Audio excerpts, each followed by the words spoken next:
Hello, it's great to be back, and I've got a doozy of a story for you today. I went to Hamilton yesterday to follow up on a story I've been talking about for 2 months. Remember in June when 20 or so environmental lobbyists, G20 anarchist rioters, Occupy Wall Street types, and I don't know more protesters broke into an oil pipeline pumping station in the small town of Westover, Ontario. They kicked out the workers there and illegally occupied that pumping station for 6 days until police finally arrested them and kicked them out. I went out to Westover in June, the day the police cleared these trespassers out. I spoke to some of the local citizens of Westover who were terrified by these trespassers and deeply worried about the Mohawk warrior flags they were flying. Could this be another Oka or Caledonia? I spoke with some of the organizers of the protest itself that resulted in several protesters being charged, although the organizers themselves were not arrested that day. Here, remember this? Yeah. Well, so how far away is that from here? 35 minutes. Was there a rule that we weren't going to be talking to this? Is there a rule that, are you telling Floyd that he can't talk to anybody? I mean, Floyd can talk to whoever Floyd wants to talk to. Okay, do you want to talk to me, Floyd? No, I'll listen to her. I'll listen to her. Okay, does she tell you what to do? Yeah. So she's sort of colonizing your mind. I'm not a spokesman here. I'm just a supporter. So I'll listen to what they got to say. How do you feel about a young white girl telling an Aboriginal man he can't speak? I think I might be a little darker than Floyd. No. How do you know that I'm not Aboriginal? No, I don't think I'll talk anymore. I'll listen to Alicia here. Okay, she's your new colonizer. That white woman telling the Aboriginal elder to shut up was Alicia Patron, a staff member of an environmental lobby group called Environmental Defense, who was one of the organizers of the occupation. You can see she was a bit of a boss, telling other people what to do, which is bizarre and outrageous, given that Environmental Defense, the company that employs her, has charitable tax status from Revenue Canada. So a bunch of those trespassers who were arrested back in June had a court date yesterday in Hamilton, and they announced they weren't going to go quietly. They were going to have a big rally and march through the streets of Hamilton yesterday before going to the court. So naturally, I thought I'd join them with a couple of cameras in tow. I'm going to show you some of the film footage we took yesterday.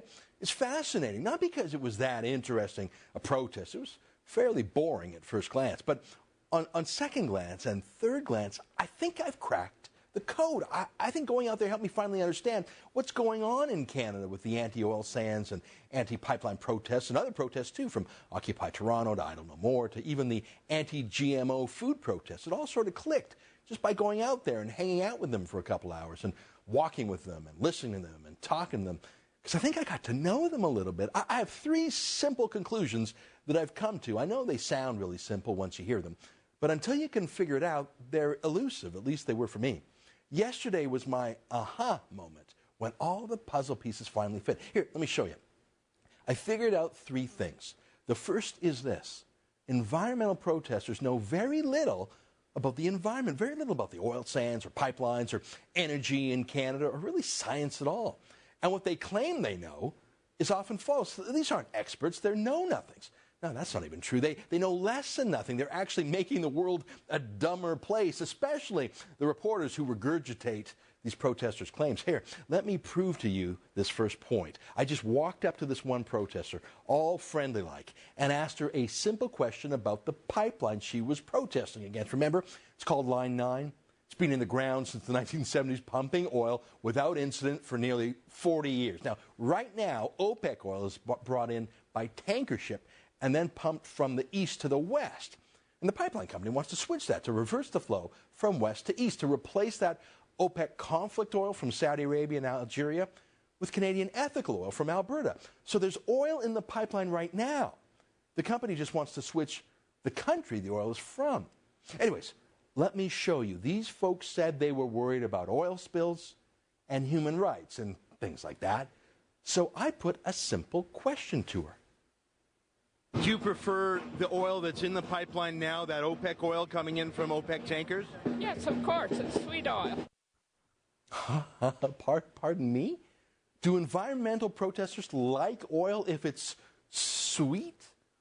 Sweet oil just means it has less sulfur in it, less than 1%, like Alaska North Slope oil has, as in the oil that was in the Exxon Valdez. Now, do you think this protester even knows what she means by saying she likes sweet oil? Of course she likes sweet oil. Do you think she knows it's just as black and just as oily as sour oil? Oil would say 3% sulfur in it, like the oil sands. Do you think she could even tell the difference? Or do you think she was just trying to come up with some phrase that made her sound smart for why she preferred Saudi oil in the Line 9 pipeline, but was out there protesting against Canadian oil instead? So I asked her about something that maybe she cared about more than the percentage of sulfur in the oil. That is, how much blood is in the oil. Aren't you worried about human rights in OPEC countries? Well, I'm really concerned about human rights in the world, and aren't Saudi Arabia and OPEC countries some of the worst human rights abusers? Like the way they treat women, they're sexist there. Do you think that it doesn't exist here? So you think that Canada and Saudi Arabia are morally the same when it comes to women? I don't think that we're in a position to judge between the ethics of how women are treated. Really? A protester who's condemning the morality of Canadian oil doesn't think she has the moral standing to condemn oil in a theocratic dictatorship that forces women to wear burqas, that doesn't allow women to drive, let alone vote, that makes it a crime to be raped. Seriously, that's the Sharia crime of adultery. If a man rapes you, you're guilty. And this protester doesn't think we can judge that because we're just as bad. And after all, Saudi oil has 2% less sulfur in it than oil sands oil, don't you know? Well, I wasn't done asking old hippies about their moral compasses, I'll tell you that. I wasn't done asking about science and economics and, facts. Here, let me make it very, very simple.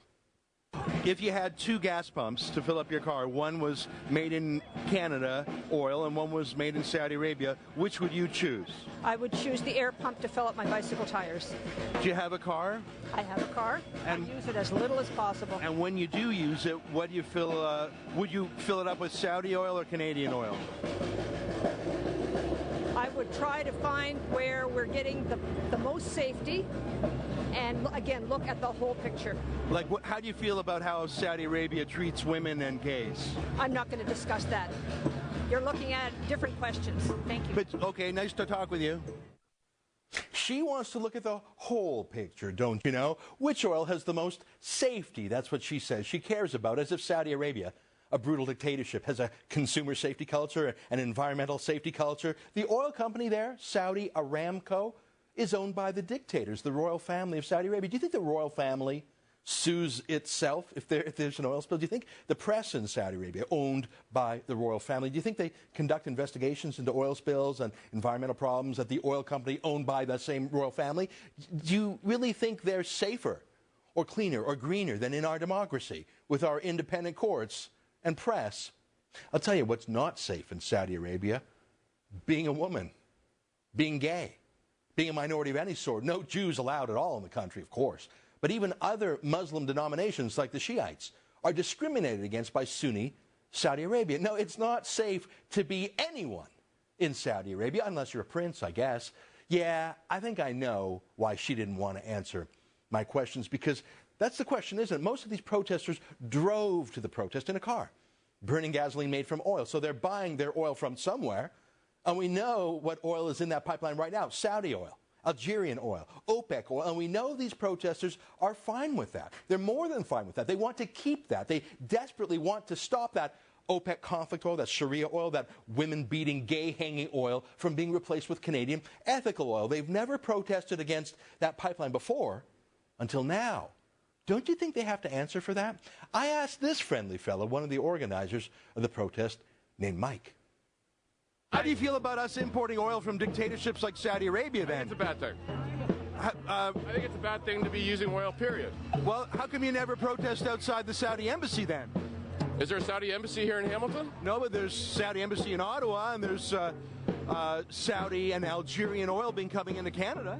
I'm probably sure I've been to protests around those areas. Yeah. Really? Yeah. Outside the Saudi embassy? I bet you haven't. I've been to Ottawa and protested a bunch of embassies there. Do you even know where the Saudi embassy is? I don't think you've been there, Mike. No, I don't think I have either.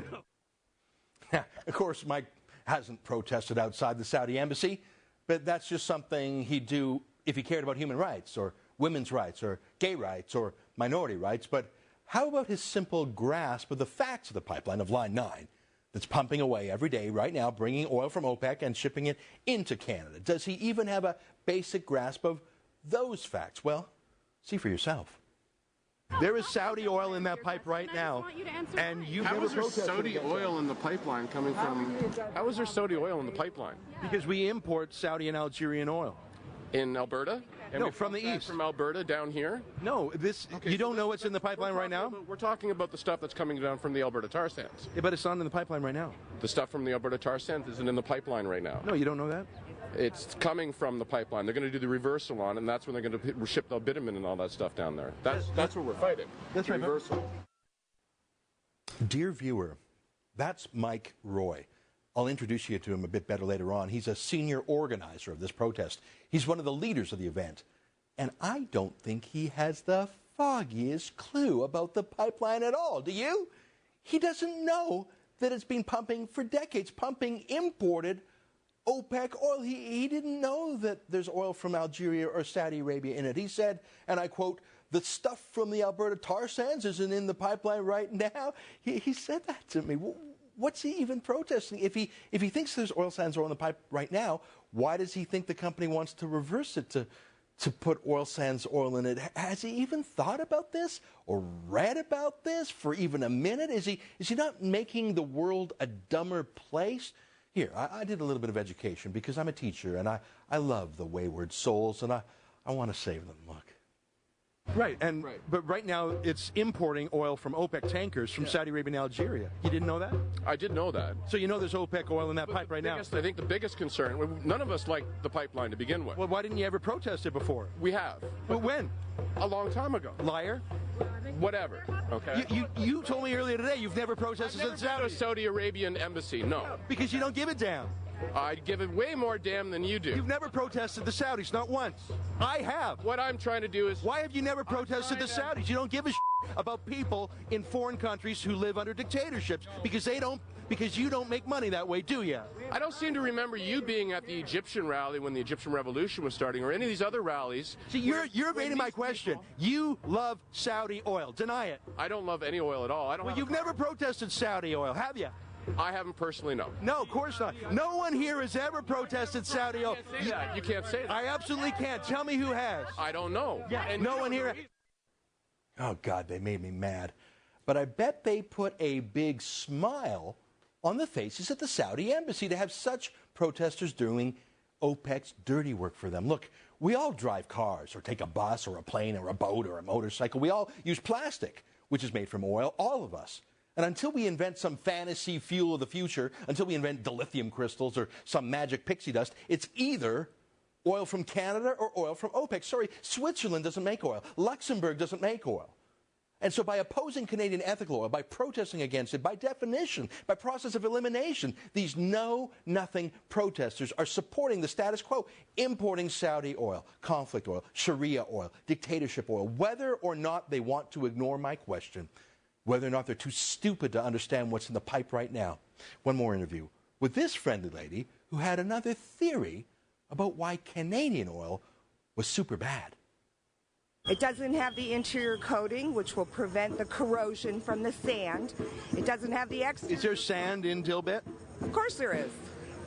So it's Ezra, like, you know there's sand. is there sand in what they're going to put in the pipeline? Probably. Probably, or Probably, if it's bitumen, right? is bitumen and sand the same thing? Ezra, are you trying to be cute? No, I'm now, we've all heard of the oil sands, and that's what it's like in the ground. It's like Mother Nature's giant oil spill tens of thousands of years ago, oil in sand. Now, for centuries, Aboriginals used to waterproof their canoes using the oil sands that literally oozed out of the ground. But it's sticky like peanut butter, and I think this lady believes that the oil sands companies just take that sandy, rocky, peanut butter consistency oil sands, who knows, maybe even with twigs and pine cones and the odd squirrel or old boot that gets scooped up, and sort of packs it in a pipe and just blasts it through a pipeline for 1,000 miles. She didn't mention the squirrel part, but she mentioned the sand. Yeah, no. How do I put this? They take the sand out first, and they dilute it using something called dilbit. That's what they're doing out there in Alberta with all their machines and men. There are trace amounts of microscopic particles in the diluted bitumen dilbit that's shipped in pipes, that's been shipped in pipes in Canada successfully for 25 years now. There are trace amounts of particles in any oil. It's regulated. They have to be minuscule, microscopic in size and quantity.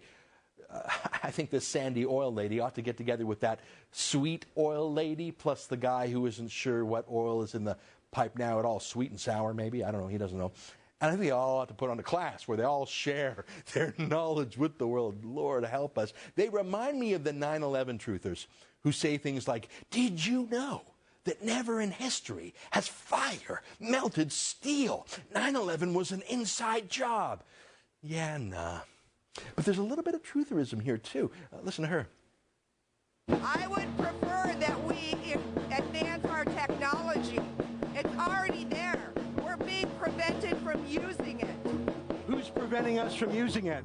Who do you think, Ezra? I have no idea. Come on, you're the showman for that. I don't know who's preventing us from using it. You don't think big oil's preventing us from using technology we currently have? I don't know. Come on, Ezra. Give your head a shake. You know. You know full well. Well, I don't know. I genuinely want to know what you think. You're hilarious. You know that we're being prevented from using the technology. The oil companies snatch up the technology, they buy the patents, then they squash it. You know, I love her spunk. I'm not sure who she thinks killed the electric car, and I'm not sure why she wouldn't tell me exactly who she meant. Was she worried if she shared her secret knowledge with me that I'd get in trouble maybe? Or is it like Voldemort in Harry Potter where you're not supposed to even mention the bad guy's name? I don't know. Okay, will you agree with me that these are what we call low information protesters?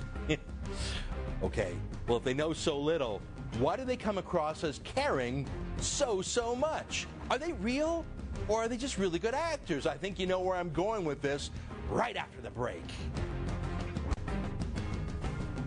So we agree that these protesters really don't know a lot about oil or pipelines or Saudi Arabia or really anything. Well, if they know so little about oil and pipelines and where it comes from, if they think in such a shallow way about it that they don't even realize how much oil and energy they use every day, well, why are they protesting? I mean, how can you know so little but care so much, care enough to come and protest and scream and shout? In the case of many of them, even trespass and do other things that get you charged with crimes. I mean, if you knew so little about something, would you care so much that you'd get arrested for it? Well, that was my second epiphany. The reason they know so little but are so stubborn is because so many of them are professional activists, serial activists, who move from issue to issue, protest to protest, even from city to city, a different cause every week, sometimes a new cause every day. They don't know a lot about oil or the environment or whatever tomorrow's topic is. What they truly know about and care about is their tactics. Protests, anarchy, taunting police, and in even some cases, riots. That is, most of them aren't normal people who study an issue and become concerned and slowly study more and more and get worried and get their neighbors and friends involved until a local problem is solved. The opposite. These are protesters of fortune, opportunists who flit from cause to cause, rally to rally, not to solve a problem, but to wage a permanent war against our culture, especially against our economic system, using any issue as an excuse du jour to be abandoned in favor of tomorrow's flavor of the day. They don't know anything about oil because that's not important to them. All that's important is that they know being anti-oil fits in with their radical counterculture, fight the power, stick it to the man philosophy. They have a general sense that being anti-oil is what good leftists should do, which is ironic because they're actually supporting the theocratic fascist country of Saudi Arabia, which is why they hate those questions about OPEC, don't you think? So now let me use footage to prove to you my second thesis, that these are not normal people. They're professionals. You could almost call them actors, just playing a role, playing for the cameras. I mean, take this woman. I recognized her right away. Where'd you get your protest sign from? Hi. Nice to meet you. Now, that was Trish Mills. I know that because I've seen her before. Remember this? She was the girl who literally took a bicycle lock and locked her neck to the Line 9 pumping station at that break-in back in June. The cops had to cut her out.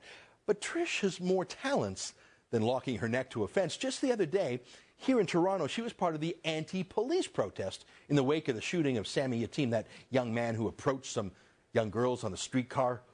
holding his exposed penis in one hand and a knife in the other, obviously being shot dead by police, is a subject worth investigating. But to Trish, it was an opportunity to fight the power. You know, oil pipeline, police shooting, whatever.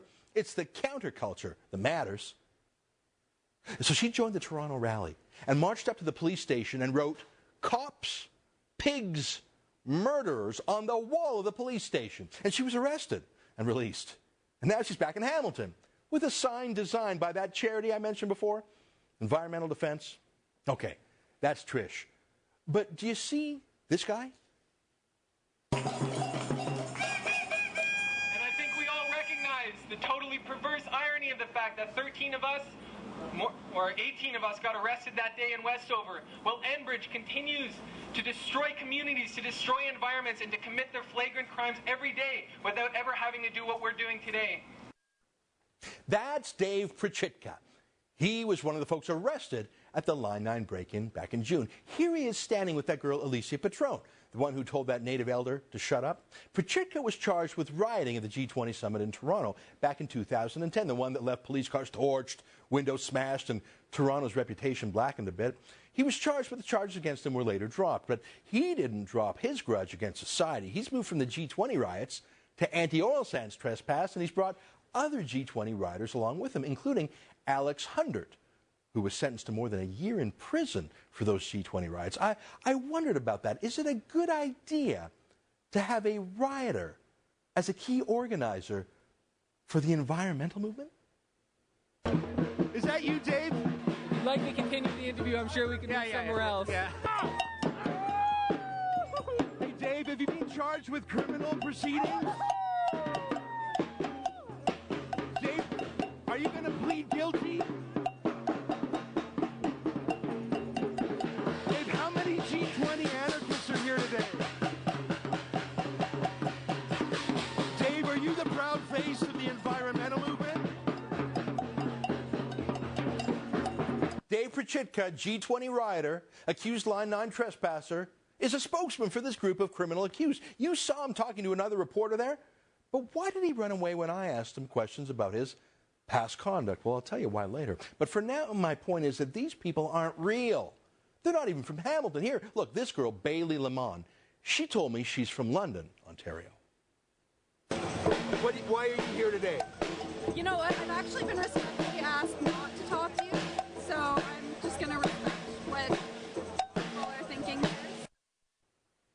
Yeah, we talked for a bit about my standard question yesterday, why she pretends to oppose oil when she's actually just tickety-boo with OPEC oil.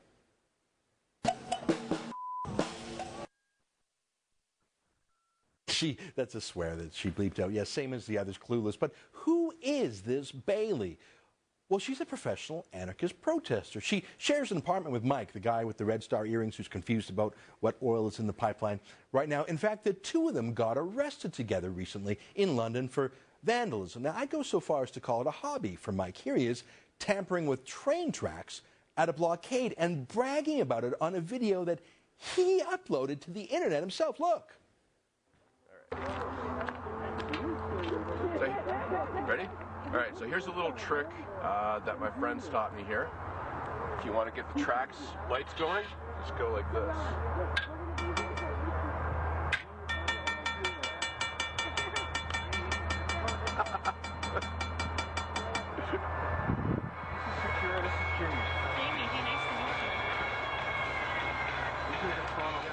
Now, Bailey is dating a guy named Dan, who is at the protest too. He's not from Hamilton either, like most of the other organizers. Dan is a very talented man. Here's his homemade song about Sun News and me. Sun News represents Ezra Levant. Pierre Carl Pelledo is full of shit.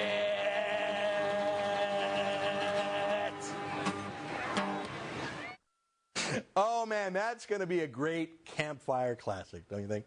Anyways, Dan, his name's Dan Baudouin, he has a sense of drama.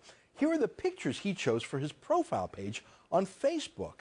Guns, Molotov cocktail bombs, masks covering his face, a little bit of anti-sun hatred too, and a lot of tattoos. I asked him about those tattoos when I met him. I see you have hate on one set of knuckles as love on the other. Well, I'm glad to hear it. Yes, the hate is for Sun News here. So that's Bailey's fiance. So Bailey, Mike, and the hateful Dan Baudouin are part of a group that they call themselves the Indignants, which is pretty accurately named, I think. They're professional protesters about anything and everything, really. Bailey protests against Monsanto and genetically modified food. Here's Bailey at a political event where she participated in a rendition of the vagina monologues. And here she is in front of a McDonald's, thankfully not doing that vagina thing outside a restaurant. Do you get the feeling that Bailey and Dan and Mike are mad a lot at a lot of things, maybe even mad at everything? Yeah, my spider senses are tingling too. Here's Bailey's Twitter feed, joking about making Molotov cocktails. I think she's joking, right? Just like Dan was joking with his picture of the Molotov cocktail, right? Here's another tweet Bailey was talking about you. I'll read it. Happy Canada Day. Yay for colonialism, deceit, and theft through displacement and genocide of Indigenous humans. Blame Canada. F the flag. Having got to know her a little bit, I'm pretty sure that one's not a joke. I do believe that she really does hate Canada and what it stands for. So who else did we see at the protest yesterday? Well, this guy, Jeff Hanks. Hanks hangs out with Bailey a lot. I mean, that's them at another anti-oil protest back in May, and that's them together at an Idle No More bridge blockade a few months ago in Sarnia. And Hanks actually drove all the way to Ottawa to testify against the Sun News Network getting an improved TV license at the CRTC. Are you starting to get a picture of these folks? Professional protesters, Idle No More, Occupy, anti-oil, block train tracks, anti-sun, anti-everything pretty much. Hanks told me he's a nurse. I'm sure that's true. He sure gets a lot of days off, doesn't he? So who else was at the protest? Well, this guy, G20 anarchist, Peter Hopperton is his name, sentenced to 5.5 months in prison. So that's the roster of professionals, like actors at a theatrical production. So who is their dramatic director? Who did the casting call? Who produced this little street theater? I'll show you if you promise not to move a muscle in the meantime. These protesters, they're clueless, but they're professionals, old hands, a rent-a-mob. But every mob needs its ringleader. So who led these angry men? Well, a girl did, named Alicia Patron. She's the one who ran the show at the Line 9 break-in, telling people who could or couldn't talk, giving the official line to the media. Here she is running the thing with her good buddy, G20 rider, Dave Prochitka. She's wearing a Stop Harper button, just in case you thought maybe she was a young Tory or something. Here's a clip of her telling our Brian Dunstan that he couldn't go on to the Line 9 pumping station to film it. So we're going to take a walk down here just to talk to them. We're asking you to be respectful of our... Can we have... And we respectfully decline to not be stopped. I mean, that's not a legitimate sign. Someone wrote that. Geez, telling Brian where he can and can't go, telling that native elder where he can or can't go. It's a bit creepy how she bosses around visible minorities, I think. So Alicia was running the show at the break-in at Westover in June, as you saw, and again yesterday in Hamilton. So Wednesday she was in Hamilton, yesterday. But where was she the day before, on Tuesday? Why, she was in Toronto at a press conference with Clayton Ruby. Ruby, a lawyer, was announcing that he was going to sue the federal government. He wants to change the rules that now govern who's allowed to appear as a witness before the National Energy Board for hearings on pipeline projects. Those rules now require one of two things: that you're either directly affected by the pipeline, or that you have some sort of expertise, scientific or even Aboriginal or traditional knowledge. But you've got to have some standing.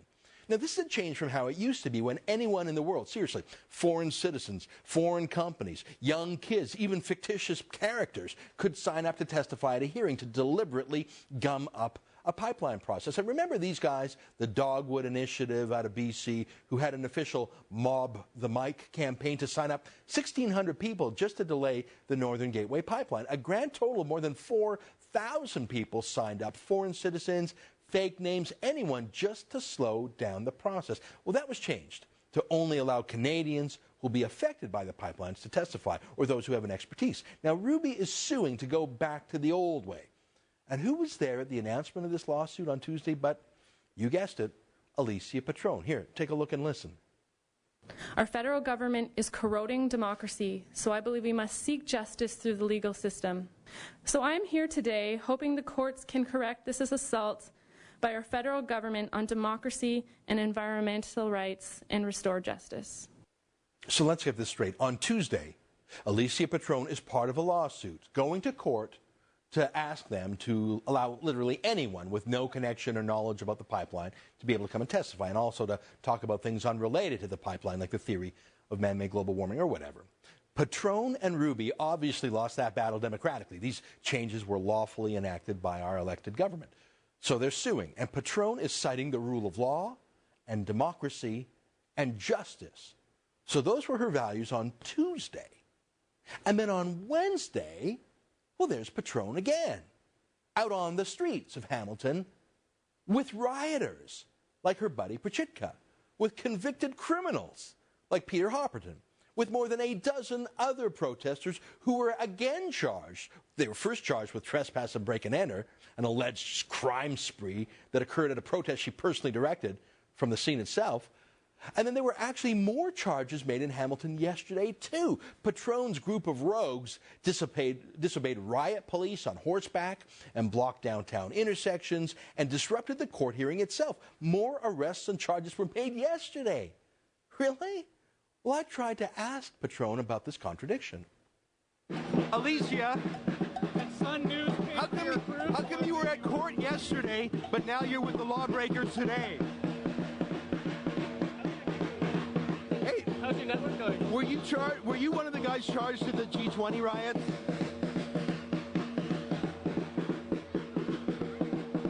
Alicia, don't you think it's ironic that you are suing in court, but you're here with lawbreakers? Now, it's funny because Patron is obviously a media hound. Press releases, press conferences, videos, letter writing, everything. But she sure wanted to avoid my question, didn't she? Now, one of Patron's friends, Trish Mills, the one who bike-locked her neck to the fence, she told me that Patron had been fired from her job with that environmental lobby group called Environmental Defense. That's the group that provided the big posters that adorned the alleged crime scene of the break-in. That's the group that Patron helped run. Well, Trish Mills said that Patron was fired because of her involvement with the protest. Well, I'm skeptical, but I thought I'd check. Did Environmental Defense, which is charitable status with Revenue Canada, did they really fire Patron for her involvement with the events at Line 9? I tried to ask her. Alicia, how come you're running away from me? Alicia, Trish says you were fired from Environmental Defense. Is that true? Alicia, Trish Mills says you were fired from Environmental Defense. Is that true? Hey, Ezra, who paid for your cruise when you were having it? Alicia, Trish says you were fired from Environmental Defense. Are you still working for Environmental Defense? Alicia, why won't you talk to us? Why are you afraid? A great story. Alicia, why were you in court yesterday, suing in court, but you're hanging out with criminals today? Alicia, were you fired from Environmental Defense? Why don't you answer? Why are you running away from my questions, Alicia? You can't hide from the truth, Alicia. Alicia, how come you're avoiding my questions? I live close to there, yeah. Alicia, why won't you answer if you've been fired from Environmental Defense? Trish Mills said you were fired. Yeah, I guess just shouting and screaming is the best they could do. They sure did try to get me to stop asking that question, didn't they? Look, these guys hate oil and pipelines and, well, Canada and cops, but they have a very special kind of hatred for me. I'll show you after these quick capitalist messages.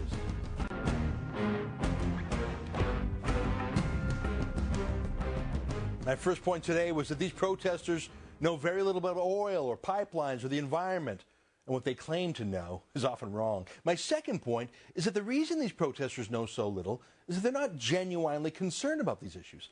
They're just on some sort of tour, bitching here, bitching there, blocking this railway track, blocking that bridge, vandalizing this, breaking in here or there. Really not much different from a gang, except for they justify their behavior by calling it politically motivated. That is, they're professional troublemakers, often from out of town.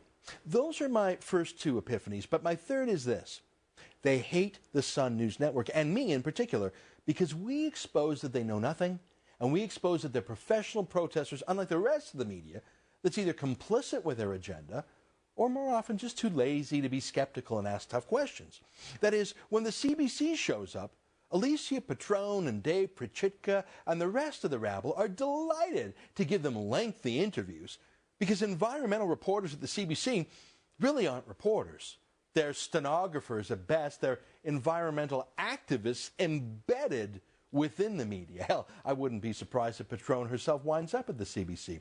I mean, do you think other reporters even type the names of these activists into Google? And if they did, and if they saw, as I found in like 90 seconds online, the history of arrests and convictions and prison sentences, or even just the history of abusive language and glorification of guns and Molotov cocktails, do you think that the CBC would even report those facts? They pretend they never saw those facts because that would ruin their official narrative of environmentalists being peaceful do-gooders, the little people, the Davids, versus the big corporate oil patch Goliaths. And in this case, with the oil pipeline company called Enbridge, that would break 3 CBC reporting rules as 1, capitalist company, 2, shipping oil, 3, from Alberta. Well, that's 3 strikes. The CBC's DNA forbids them from reporting the facts if they show the anti-Enbridge protesters in an unkind light. Do you think I'm alone in this assessment? Do you think this is some sort of self-congratulation or vanity? That I think I'm a more skeptical and inquisitive reporter than the lapdogs deployed by the media party to the environmental file? Well, don't take my word from it. Take it from the protesters themselves. Here's Bailey Lamont explaining why she prefers the CBC and why her friends were tampering with our cameras. But how come? How come? I don't really have any desire to talk to you. Well, you're talking to me right now. Just tell me why you won't talk to me at least. Because I've been respectfully asked not to. Because you guys twist our words. Do you talk to other media? Sometimes. So do you prefer? Because they don't twist what we're saying. They don't twist what we're saying and make us out to be something we're not. She prefers other journalists. Of course she does. Because I checked the other media reports today, and they don't tell the world about Bailey's arrests and serial protests now, do they? Of course she prefers them. Or check out this guy. I was trying to have some fun with him, but he was not amused. And he told me why. What's your name? I'd rather not talk to a non-news organization. So thanks. But I just feel attracted to you because of your glowing mane of hair. I just want to get you saying something. Why won't you talk to me? At least tell me that. Because I've watched your newscasts and they're full of flaws and lies. That's why. Well, what did I lie? Give me one thing and I'll correct it. But I want to. No one here likes you. Why don't you go away? I don't want to give you information because you'll twist it and distort it, and there's no point in talking to you. So I'm not. Prefer to talk to other journalists? Yes. You've got to admit that was a gorgeous head of hair. But I'm not his preferred journalist, am I? Because I'll distort his information. Now, how exactly would I do that? Would I dub my voice over his? Would I bleep out really smart things he would say? Look, they all agreed. The Sun was different from other media. We asked tougher questions. We weren't merely leftist repeaters of their propaganda. And anytime we asked tough questions, our cameras were quickly blocked and we were shouted down. Hi, what's your name? I'm not talking to the Sun TV. How come? Because you're right wing. You only talk to left-wingers? You're right wing. You twist the truth. You support the tar sand. You're opposed to labor. I don't think I have anything that I'd like to share with you. Do you prefer talking to other journalists? I just had to giggle with how childish they were. Do you think the CBC's cameras are ever blocked? Or their reporters ever shouted down by environmental extremists or G20 rioters or, I don't know, more radicals or Occupy types? Well, of course not. Why would they be mean to their allies? Look, we're not quite done yet. I am going to end this show on a light note, and it's something that you have to see to believe. Do not miss it. Do you prefer the oil that's in the pipeline now, that OPEC oil coming in from OPEC tankers? Yes, of course. It's sweet oil. Oh, they love that sweet, sweet Saudi oil. Sweetened with the tears of millions of enslaved women, maybe, of stoned-to-death gays. I've never heard an environmentalist say they like oil before, but I guess if it's sweet, they like it. What a kook. Listen, let me end today's brief chat on a light note. No Molotov cocktails, no guns, no tattoos that say hate. But the three learnings, the three takeaways all at once. Number one, a know-nothing protester who knows less than zero. Number two, a professional protester who can be counted on to hold any sign, any poster for any leftist cause and, whatever it is today. And number three, a reflexive distaste for the Sun News Network for daring to expose the first 2 points. Here, take a look at this beauty. That's no thank you. You don't want to talk at a rally? Not to the Sun. How come you don't want to talk to the Sun? Well, because you know why. Why?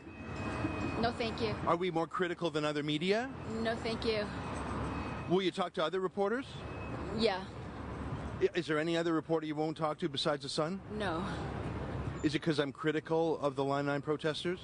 It's because Ezra, And what do you think of Ezra? well, he's connected with ethical oil, unethical oil. And if you had one message to say to Ezra, what would it be? No comment. Do you think Ezra's going to show up today? I have no idea. No idea. What do you think Ezra looks like? Do you think he's ugly? Does that matter what his appearance looks like? He thinks he's ugly. Well, then... He's got a low body self-image. Well, that's his issue. Any last messages for Ezra if I see him? No. No? Okay, nice to meet you. Oh my God, it was all I could do not to break out laughing. Hey, but at least she didn't shout at me or swear at me like some of the others. At least she was actually nice enough that she didn't chime in to say, yeah, Ezra's fat, when I practically invited her to make fun of me. Boy, I hope she gets a chance to talk to Ezra one day. That'll really be something. Look, my friends, Canada's environmental movement is fake. It's full of actors pretending to know something, but all they know are a few lines that they chant. They pretend to be normal folks next door, but they're shipped in, usually from Toronto. Most of the folks yesterday didn't live in Hamilton, just like none of the trespassers were from Westover. They're professional protesters, and lately, they're not just protesters, not just rich college kids like Alicia Patron.